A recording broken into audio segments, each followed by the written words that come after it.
ये भागवत पुराण की कथा है, तो उसी के अनुसार एक रूपक बना रहे हैं आप कि सृष्टि में पहले कौन पैदा हुआ। फिर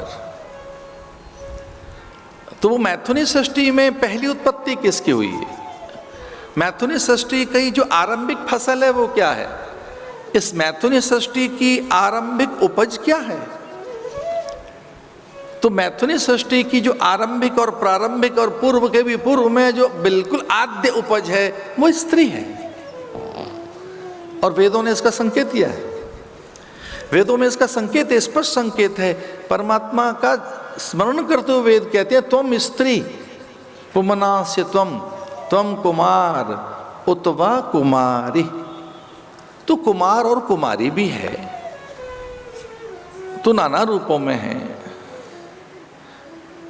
पुमना से त्वम, अब पुरुष तो है ही, लेकिन वेद के मुंह से सहसा पहले पुरुष नहीं निकला है।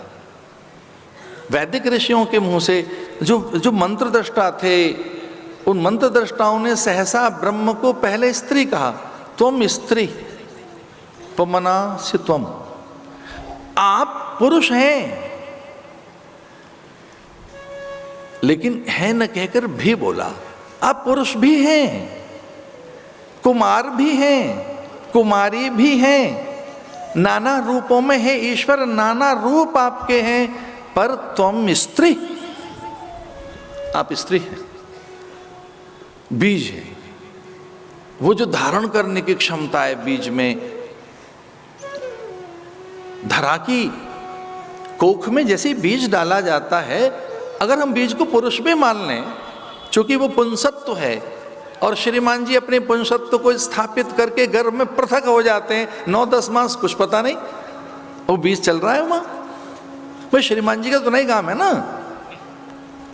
पुंसत्व की स्थापना हो गई, लेकिन वहां फिर जो गंध है, वहां जो प्रकाश है, और वहां किंचित जो उर्वरा है, और थोड़े आजकल तो उत्प्रेरक भी डाले जा रहे हैं धरती में उकसाने के लिए, बीज को अधिक उत्पादन के लिए। तो कितने उत्प्रेरक भी डाले जा रहे हैं धरती में, उकसाया जाए बीज को, अधिक उत्पादन हो, कि जरा मोटा सा हो, कि सुंदर सा बने। जो उत्प्रेरक हैं, या वो वहां की जो उर्वरा है, अगर बंद है, फर्टिलिटी, जो फर्टाइल नहीं रही लैंड, उसको और फर्टाइल करने के लिए। लेकिन जो 9-10 मास की क्रिया है, जहां रस बनने हैं, गंध बननी है, या त्वचा, नख, रोम, केश, नाड़ी, धातुएं, ये नासिका, ये भाल, कपोल, शुभुक, हनु, वक्षस्थल, आकृति, और उसी में पाचक रस, धमनियों में दौड़ने वाला रक्त, और फिर धीरे से भावनाएं। ये कोई चौथे, तीसरे, चौथे मास में लगभग तैयारी हो जाती है। पुंसवन इसीलिए एक संस्कार है हमारे यहाँ। हमारे यहाँ जो पुंसवन संस्कार है भारत में, बड़ा अद्भुत संस्कार है। भाई तैयारी करो, बच्चा आ गया, चौथे 5वें मास में उसकी पूरी तैयारी हो जाना चाहिए। 5 तो देरी हो जाएगी, 5 मास तक, तीसरे मास के बाद तैयारी करो, चौथे और 5वें मास के बीच में पुंसवन हो जाना चाहिए। फिर 7वें मास में सीमंत होना है, फिर जात कर्म यानी निष्कर्मण, नामकरण,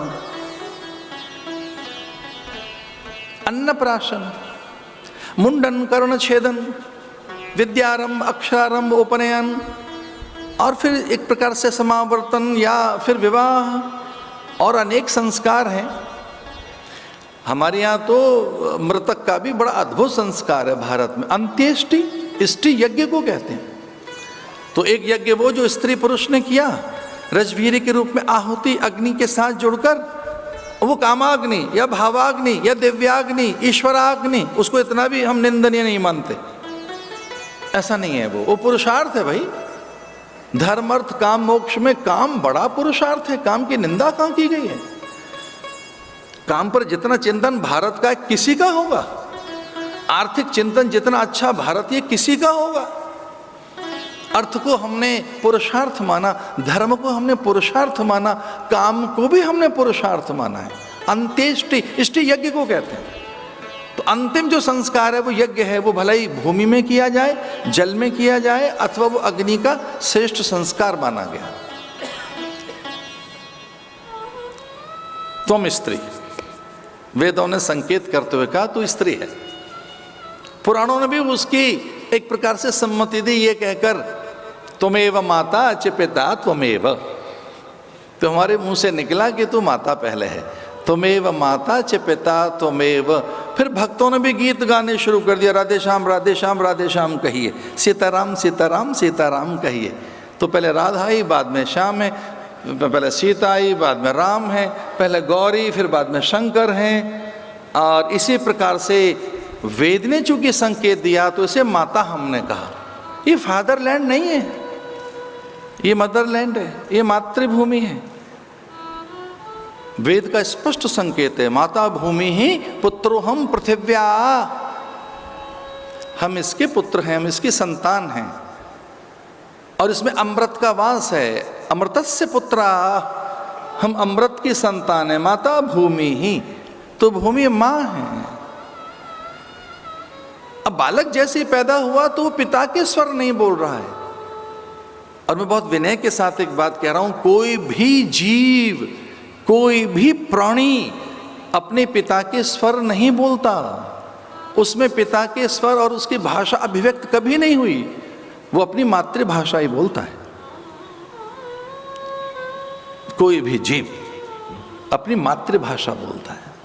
भाषा तो माता से सीखी है, पिता से नहीं। पिता से और संस्कार मिलेंगे बाद में, और बड़े संस्कार मिलेंगे, पर गर्भकाल में पिता से कम मिल रहा है। पिता को टोक और दिया है कई लोगों ने, तो कहोड़ जैसे पिता को अष्टावक्र ने।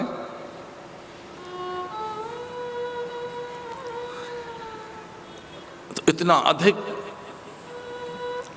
ज्ञान देती है माँ, जो उसे शौचाचार, शिष्टाचार, कुलाचार, लोकाचार, सभ्याचार। इसलिए पहली आचार्य कोई है तो माँ है, और ऐसी पहली आचार्य को प्रणाम करना चाहिए। वो माँ ही है, प्रथमाचार्या। रामानुज संप्रदाय में तो लक्ष्मी जी आचार्य हैं, राम नहीं है उनके आचार्य। ये पुष्टि मार्गीय जो हैं, हम तो बड़ा आदर करते हैं सभी संप्रदायों का। पुष्टि मार्गीयों के यहाँ यमुना आचार्य हैं उनकी, कहीं गंगा आचार्य हैं किन्हीं की, किन्हीं की तो धरती आचार्य है, धरती से सीखा। भगवान दत्त ने कहा कि हाँ, ये धरा भी वंदनीय तो है, गुरु तो है। न केवल धरा, अग्नि, जल, वायु, अंबर, पर्जन्य, बादलों को गुरु मानकर पूज लिया। अरे देखो मीठा बरसा रहा है। इसलिए पहले 3 कन्याओं ने जन्म लिया। तो अगर हम सृष्टि में लौट कर देखें, मनु शत्रुपा से मानवीय सृष्टि हुई, मनु शत्रुपा से मानवीय काया पैदा हुई, मनुष्य पैदा हुए। तो उन मनुष्यों में पहले कौन आया? तुम स्त्री, पहले कन्याएं आईं। और वो कन्याएं इन 3 रूपों में बताई गई। आकुति, देवहूति, प्रसूति के रूप में उनका आगमन हुआ। चूंकि वो यज्ञ किया उन्होंने, वो जो पहला है उसे यज्ञ माना गया। पति पत्नी यज्ञ कर रहे हैं, यज्ञ से संतानों की उत्पत्ति उन्होंने की। इसे यज्ञ मूल है, यज्ञ से ही संतति की उत्पत्ति मानी गई है। तो मनु शत्रुपा ने यज्ञ किया, और उस यज्ञ का फल यज्ञ यज धातु से बनाए। उसका अर्थ है देव पूजा, दान देना, संगतिकरण। यज्ञ से संपूर्ण प्रकृति और रस धातुएं और हमारे द्रव्य एकीकृत हो जाते हैं। जो कोई व्यतिक्रम है, व्यतिक्रम करते डिसऑर्डर, अगर हमें कोई डिसऑर्डर है तो वो यज्ञ से ठीक होता है। तो यज्ञ करके उन्होंने 3 कन्याओं को पैदा किया, देवहूति, प्रसूति, आकुति।